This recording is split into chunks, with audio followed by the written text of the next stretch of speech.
I'm invited here to come and actually form part of celebrations of Winter Rose Rugby Football Club, which actually celebrates 130 years as it was established in 1887. Winter Rose is the first black rugby team, not only of Grahamstown, not only of Makana, not only of Eastern Cape, but of South Africa. So to us, it means a lot. I remember this team playing as a young boy, the 1973 team. So in my street where I used to stay, there were about 5-6 guys who were playing for Winter Rose, like 73, 74. Oput Mlungisi Nduna, Oput Patrick Ewana, Oput Melvin Gala.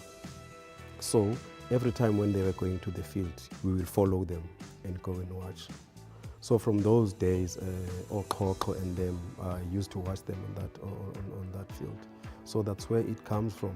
There wasn't much of entertainment in those days. And the Sunday afternoon and the Saturday afternoon, derbies, Easterns and Winter Rose. In Fort Beaufort, it would be the Home Defenders and Crusaders. In Alice, it will be Star of Alice and the Royal Tigers. You know, those big clashes made rugby attractive to our people.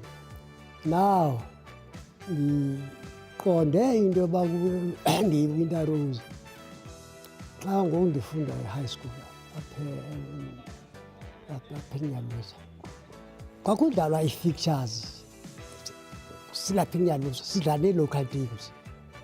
Kudlalwa i-fixtures for i-trophy as usual. As a result ke ngoku besiyithatha i-trophy sizibetha selokishini ilinani. Cedru Sub-Union was established in 1972. All clubs then initially was from the ethnic African community, and only a year or two after that, Cedru became the only rugby union in South Africa that aspired to non-racialism. Winter Rose obviously was instrumental in the development and the growth of Cedru rugby. Our history is that most of them were in any event representative within the Southeastern District Rugby Union team.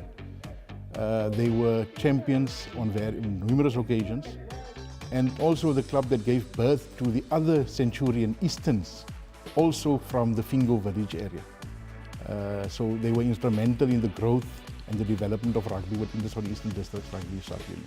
So when you look back now and you see where we are today, it has been going backwards.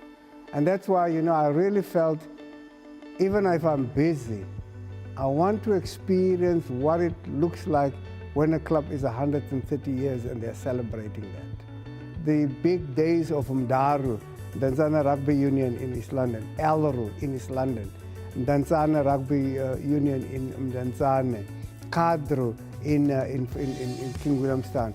Those big clashes are no longer there. And we look back and we ask ourselves, what did we do wrong? How is it that Winter Rose could survive 130 years?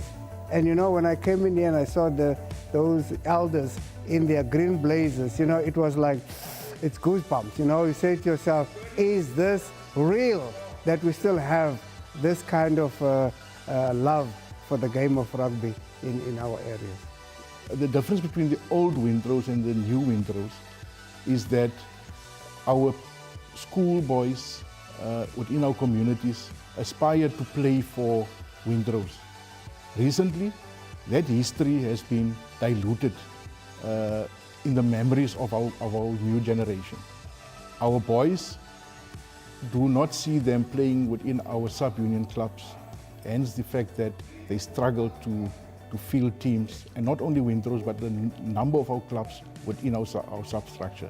Our history, like the history of the clubs coming from the Danny Craven era, are not as prominently advertised on national TV or locally, and that is having a negative effect on our club rugby around here. Any club that does not look after its youngsters, that club has no future. I would like to urge Winter Rose to engage their legends, to go to schools, for schools to actually play rugby. because that's how our club rugby is going to be sustained, by producing schoolboys. There's a program that is run as we speak. It's known as Township Junior Rugby Development Program in Port Elizabeth. Our clubs, bit by bit, actually sustained because of that program. We're focusing on under 12s, under 13s, under 15s, and under 16s. We call it TGRTP, in acronym TGRTP. That's a program that is very close to our hearts. The biggest thing that we are not doing and that we should be doing as Makana, that we should be doing as the Eastern Cape, and that we should be doing as South Africa as a whole, is to celebrate those who have made it. This is for the first time that they grouped themselves together to tell people about this beautiful history of Winder Rose. Therefore, my plea is that let it not stop today. In my about 35 years with rugby in sport, I've attended thousands of conferences, you name them, in the strategic plans, but little have been done from all those. I hope this one will last. Then to the outside world out there, I hope that people will be coming forth to assist Winder Rose, the corporate world of South Africa, to assist it in terms of, because the key to this, we aiming to have a Centurion Cup, if I can name it that way, that all those clubs that are 100 plus, we invite them to Grahamstown every year to come and play. So I wish sponsors can come forward. Thank you.